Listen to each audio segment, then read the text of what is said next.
Welcome to the deep dive. Today, our mission feels pretty urgent, actually. We want to cut through all the noise and really analyze the state of U.S. governance, U.S. democracy here in the early months of 2025. Yeah. We're looking, specifically at the new administration's actions, the policies, the orders, the rhetoric, and we want to view it all through a colder lens, maybe. Political science, global democracy indices, that sort of thing. And that lens is absolutely critical. It really forces us to ask the big question, the ones scholars everywhere are asking right now. Is the U.S. actually experiencing democratic backsliding? Okay, backsliding. Let's define that. We have to, because, it's not about a sudden coup, tanks in the streets, nothing like that. As experts like Levitsky and Ziblatt point out, it's more insidious. It's this gradual incremental erosion. Okay. Democratic institutions, norms, they get worn down. But, and this is key, the formal appearance of democracy, that stays.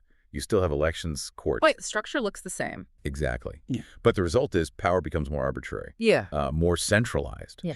And potentially more repressive over time. Okay, let's really unpack this then. We've been going through stacks of analysis, think tanks like Brookings, Freedom House, lots of political science reports, and they keep pointing to these, well, they call them dangerous cracks in the system's pillars.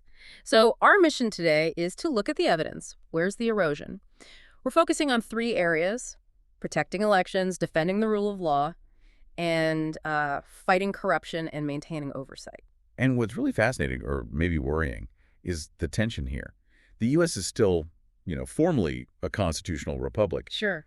But so many indicators, the ones global scholars use, like VDEM, International IDEA, they align disturbingly well with what we see in early-stage authoritarian drift. Authoritarian drift. Yeah, and look, this isn't just political squabbling. This is real institutional stress. The established norms, the ones that traditionally protected minorities, enforced accountability. They're being tested, systematically tested, and frankly, in many cases, just tossed aside for the sake of consolidating executive power. It's a critical moment. Okay, section 1, the alarm bells. Indicators, history. To really get why the alarms are ringing now, we need to remember democratic decline. It's not just a 21st century thing, right? Not at all. Our sources point back to a really foundational example of backsliding, one that fundamentally reshaped American politics. Which is? The Jim Crow era. Yeah. Specifically, the late 1890s through the 1910s. This was catastrophic backsliding. But it wasn't revolution. It was procedural. Legal manipulation. How so? Well, it dismantled democracy for a huge part of the population, Black Americans, especially in the South. Their fundamental rights were just wiped out using systemic tools like poll taxes, literacy tests, grandfather clauses. Things that sound bureaucratic almost? Exactly. They were designed specifically to keep the formal structure of voting. Right, you could technically still vote. Technically. Yeah. But the substantive outcome, who actually got to participate that, was controlled. Controlled by a white single-party elite.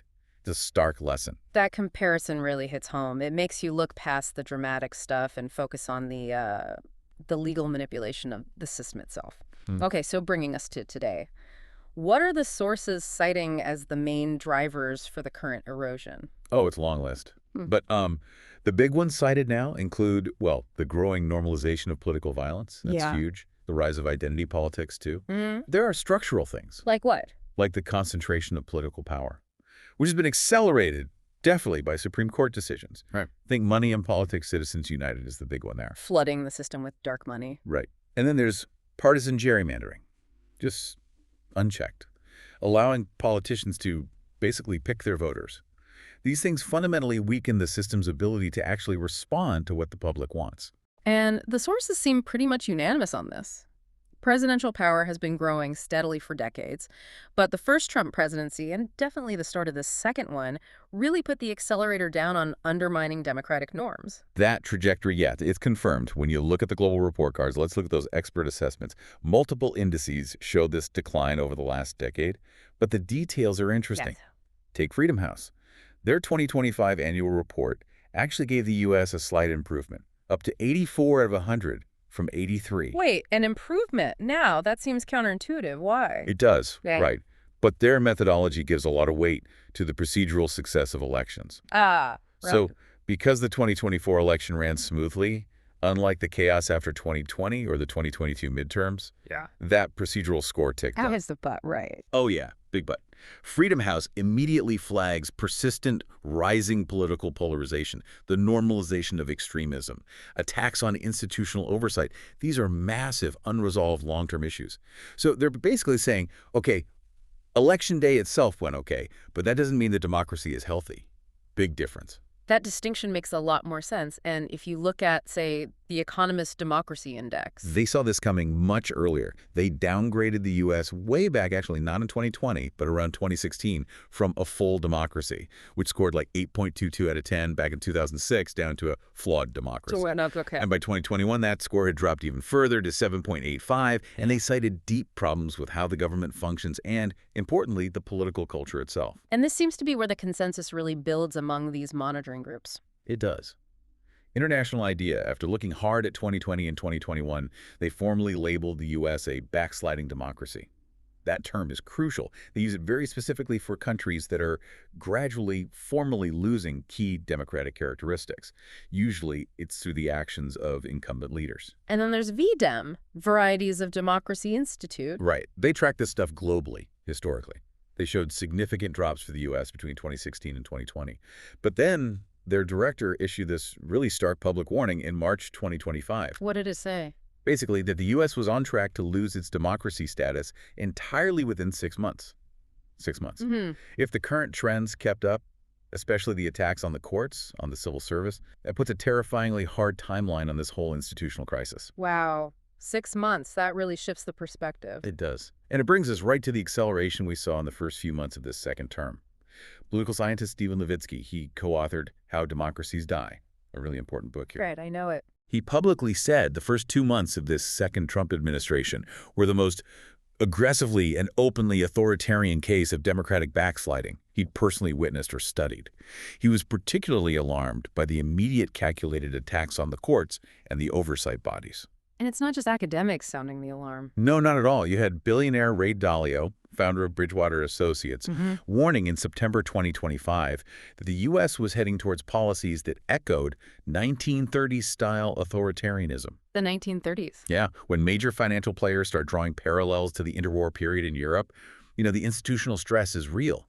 It's impacting financial stability, global perception. It's not just talk anymore. So what Dalio and others are seeing is it's not just one thing, right? It's everything happening at once. Exactly. It's the simultaneous nature of the attacks, removing watchdogs, rewarding loyalists, politicizing the military, targeting opponents, all happening together in concert. That's the classic pattern that really speeds up democratic decay. All right, let's get into the mechanics of that decay. Section 2. Executive overreach and the Friday night purge. This was one of the first, most direct hits on that accountability pillar, right? The mass firing of federal watchdogs. Textbook executive aggrandizement. Yeah. Happened January 24th, 2025, just days after the inauguration. The Friday night purge, or some even called it a coup. And that night, President Trump announced the immediate firing of at least 17 inspectors general, IGs, across almost every major department and agency. And IGs, just to remind everyone, they aren't typical political appointees. Not at all. They're supposed to be independent watchdogs. They do audits, maintain transparency. Congress specifically tasks them with rooting out fraud, waste, abuse within their departments. So firing them wholesale is like disabling the government's immune system. That's a perfect analogy. Yeah. Removing the internal checks. And the way they did it was starkly political. How so? The IGs reportedly just got an email. Termination effective immediately. The reason given, vague. Changing priorities. It was a clean sweep, hit crucial places, defense, state, HUD, veterans affairs, energy, transportation. The engines of government, basically, suddenly without their internal auditors. Right. And these weren't junior people. We're talking Phyllis Fong at Agriculture, Robert Storch at Defense, Christy Grimm at HHS, Mike Ware, who chaired the main IG Council, CIGE, veteran civil servants, gone overnight. So what does this mean legally right away? Immediate legal violation. Federal law, the Inspector General Act of 1978, is crystal clear. The president must give 30 days notice to Congress before removing an IG and state the reasons why. You have to ignore that. Blew right past it. Yeah. Hannibal Ware, the SBA IG, he urged the White House to reconsider to follow the law. They refused. So by February 2025, 8 of the fired IGs actually sued the administration, challenged their termination based on that lack of congressional notice. Okay, pause here. Because the court ruling on this is fascinating. It It really shows that tension between procedural democracy and raw power. It really does. September 24th, 2025, federal judge Anna C. Reyes ruled. And she found, yes, the firings were unlawful because they skipped the 30-day notice to Congress. Okay, so a win for the rule of law, sounds like it. Technically, yes. Procedurally, yes. But substantively, no.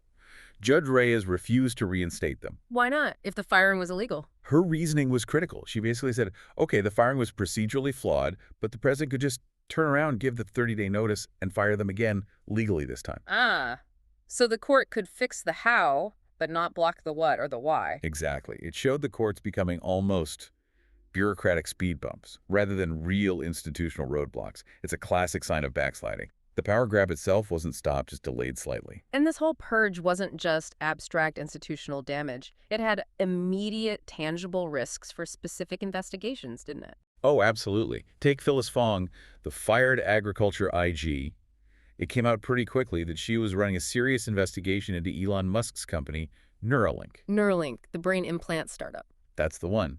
The investigation involved really serious allegations: animal cruelty, mistreated test monkeys needing euthanasia, and parallel claims that Musk had misled investors, misled regulators about the device's safety, its readiness for human trials. So firing the IG, looking into agricultural matters, which includes animal care. It certainly suggests the purge might have been, at least partly, about protecting political allies from accountability, removing oversight where specific investigations were happening. And this wasn't done quietly. The reaction was pretty loud, right? Across the aisle. Swift and broad, yeah.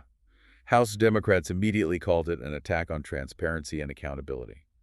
Representative Jerry Connolly dubbed it a Friday night coup, pointing out the timing, trying to bury it over a weekend. What about Republicans? Any pushback there? There was definite concern voiced publicly. Senator Susan Collins, for example, was quoted saying something like, "I don't understand why one would fire individuals whose mission it is to root out waste, fraud, and abuse." So even if the bipartisan condemnation didn't actually reverse the It firings. showed that this blatant disregard for these institutional checks, these norms, provoked real alarm. It highlighted that these watchdog roles were previously seen as pretty much sacrosanct, untouchable by raw politics. That firewall was breached. Okay, moving from oversight bodies to those other pillars, rule of law, anti-corruption, the administration started testing the justice system's impartiality immediately. Day one, practically. January 20th, 2025. Mass pardons. Yeah, the mass clemency and pardons for about 1,500 people involved in the January 6th insurrection, including people who violently attacked police like David Dempsey. That was an aggressive opening statement. How did groups like Freedom House analyze that? They saw it as a deliberate attempt to, quote, excuse a violent assault on a key element of democracy, specifically the peaceful, lawful transfer of power. So the message is, political violence in support of the administration is okay. No consequences. That's certainly the risk. It severely erodes confidence that law enforcement will be impartial. It suggests loyalty trumps legality. And the pressure wasn't just about pardoning allies, right? Yeah. There were demands on the DOJ itself. Right. Sources noted Trump demanding his attorney general, his director of national intelligence, actively seek evidence to prosecute the previous administration. That constant testing, using the justice system as a potential weapon against opponents, it raises profound concerns about selective enforcement. Which feels like a direct threat to the rule of law itself. Precisely. The second the justice system is seen not as impartial but as a tool for political retribution, the rule of law is fundamentally compromised. And that leads us right into the fighting corruption pillar. Because what we see next is this rapid blending of unchecked government power and, frankly, private interests. Which sources described as a hallmark of. Oligarchic control, yeah. And a lot of this seems funneled through one specific entity, the Department of Government Efficiency, DOGE. Yes.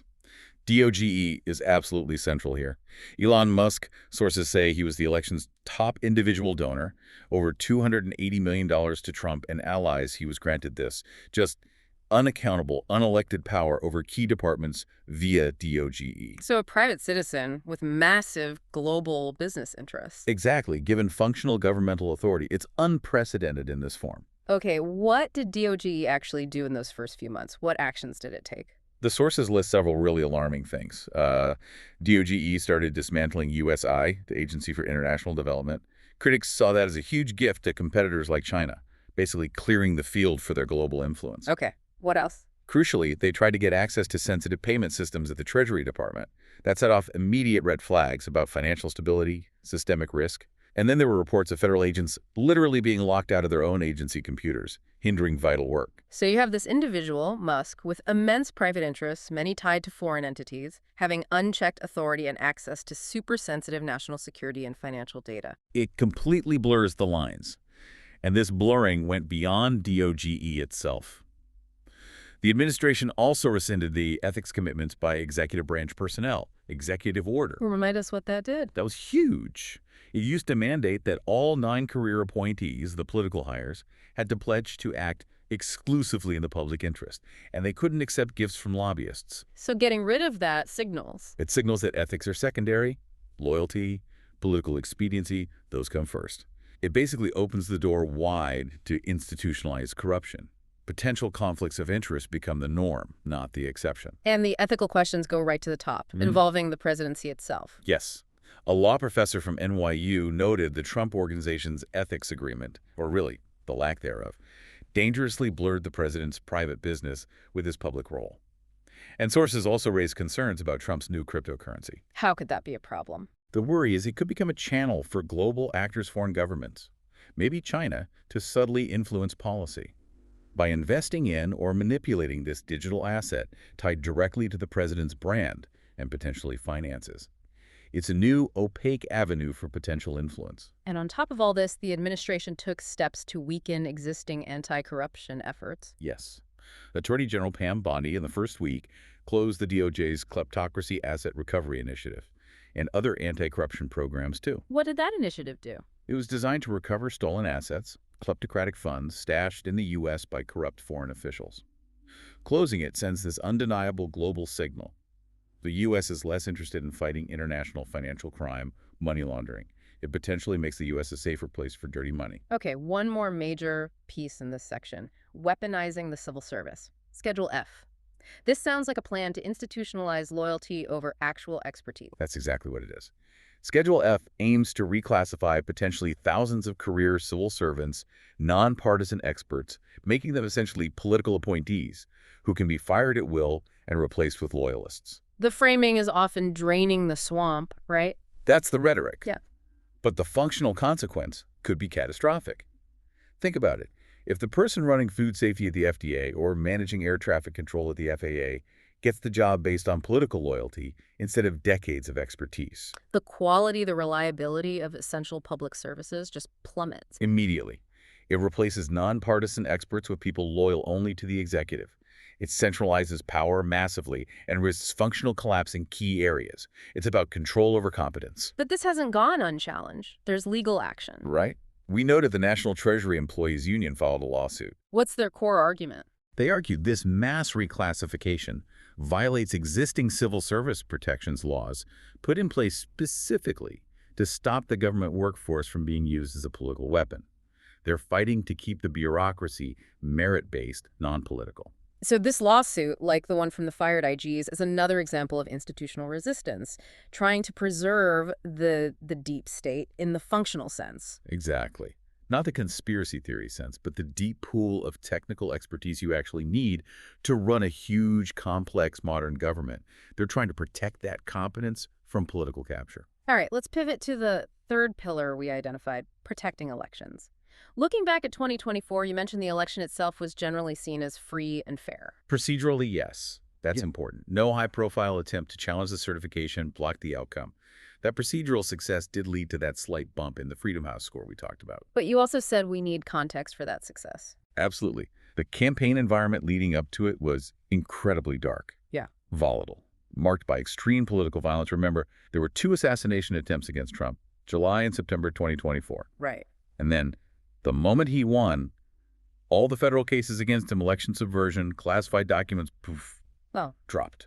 Because of that DOJ policy against prosecuting a sitting president. So that contrast is really stark. A clean election result, procedurally speaking, but achieved under the shadow of violence, and immediately followed by the winner being shielded from legal accountability. It's a jarring juxtaposition, yeah. And it highlights the danger of normalizing political violence. If the system just treats violence and intimidation as like part of the campaign background noise while the voting ritual goes on, the democratic substance is still eroding significantly, even if the process looks okay on the surface. And looking forward from that election, we saw immediate challenges to voting access itself. Yes. The administration moved to suspend voting protections that were designed to expand access, provide accurate info. That immediately raised questions. Will the DOJ actually use its power to protect voting rights in future elections? Or will it stand down? And this wasn't just about not protecting rights, there was new legislation, too. Yes, legislation designed to create new bureaucratic hurdles. The SAVE Act, Safeguard American Voter Eligibility Act, passed the House in April 2025, strictly on party lines. What does SAVE do? It mandates voters show physical proof of citizenship for federal elections. Okay, but isn't verifying eligibility standard? Why is that seen as a backsliding mechanism? Because the claims driving a widespread non-citizen voting fraud are almost entirely baseless, disproven by years of research. The real impact is the implementation burden. How so? Sources emphasize this creates severe, often difficult bureaucratic hurdles for legitimate citizens. Think about someone who just got married, changed their name, or a U.S. citizen who moved states and doesn't have standardized ID yet, or older voters whose birth records are hard to get or don't exist. So it disproportionately affects certain groups. Exactly. It creates a real barrier to the ballot box, effectively suppressing turnout among people likely to hit that administrative friction. Low-income voters, minorities, students, people who move often. It's procedural manipulation disguised as security. It echoes those Jim Crow tactics using bureaucracy to limit access. Okay, so beyond voter access, there's the ongoing threat of partisan gerrymandering. Still a major issue. Huge, where legislators draw district lines to lock in party advantage. It remains a key tool for enabling minority rule, essentially. And while both parties do it, the State Democracy Index, the SDI, found that historically, Republican-controlled states have pushed more aggressive backsliding efforts through gerrymandering. And this isn't just a background problem. It flared up again in 2025. Yes, very actively. What's called mid-decade gerrymandering, which is highly unusual. Usually you only redraw lines after the census. But Trump encouraged it. Openly encouraged it, and states reacted fast. Texas approved brand new maps aiming to add 5 Republican seats to Congress. California immediately started its own redistricting effort as a countermove. Missouri signed a new map into law late September 2025. So it's like open political warfare using map lines as weapons. That's exactly what it looks like. Competitive, institutionalized political warfare. Yeah. And it seems the U.S. constitutional design itself might make the country uniquely vulnerable to these tactics. How? Political scientists point to the rigid structures, the Electoral College, the Senate, where Wyoming gets the same 2 senators as California. These make the U.S. more vulnerable to backsliding than, say, parliamentary democracies. Because you don't need a national popular majority. Right. It allows, as some scholars put it, reactionary xenophobic candidates to win office much more easily by consolidating power geographically. This constitutional setup is kind of the bedrock that allows gerrymandering and other structural attacks on fair representation to be so effective. Okay, Section 5. The final major threat area we identified, the concentration of power in the executive branch, driven by a specific legal theory. The unitary executive theory. Yeah. Explain that a bit. It basically argues the president have vast, almost unchecked power over the entire executive branch. The idea is the Constitution grants all executive power solely to the president, meaning they can direct or fire anyone in the executive branch without interference from Congress or the courts. It's not a new theory, right? No, it's been gaining ground since Reagan, maybe even earlier, but it's fully embraced by this administration, and it provides this sort of theoretical legal justification for almost everything we've talked about, firing IG, Schedule F, all of it. And Project 2025 is like the instruction manual for implementing this theory. Exactly. It's the operational manifestation, a massive blueprint detailed by the Heritage Foundation and over 100 conservative groups, proposing how to consolidate unprecedented control over the executive branch. How specifically? Well, using Schedule F to replace thousands of career civil servants with loyalists. That guarantees total loyalty deep into the bureaucracy. And, critically, it explicitly proposes deploying the U.S. military for domestic law enforcement. And the critics' take on Project 2025 is? Extremely blunt. They describe it as a meticulous plan for, quote, an authoritarian Christian nationalist takeover, the ultimate realization of executive aggrandizement. That's strong language, but it reflects the scope of the plan. And speaking of military deployment, the administration didn't wait long to test that, did they? Using troops domestically. No time wasted. Started in Los Angeles, June 2025. Federal forces, mainly National Guard, deployed into select U.S. cities.